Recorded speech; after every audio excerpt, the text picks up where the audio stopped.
ऊंचे पहाड़ नीचे आता है भोला माया की नगरी में। ऊंचे पहाड़ नीचे आता है भोला माया की नगरी में। माया की नगरी में अंधा पुकारे, माया की नगरी में अंधा पुकारे। अंधा के आँख दिले जइया भोला माया की नगरी में।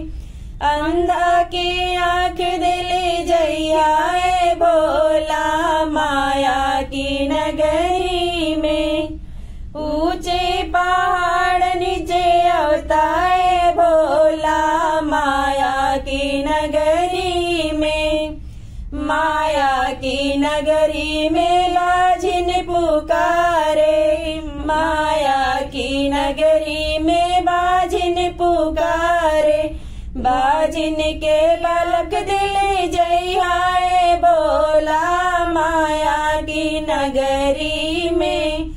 बाजिन के बालक दिले जइया भोला माया की नगरी में। ऊंचे पहाड़ नीचे आता है भोला माया की नगरी में।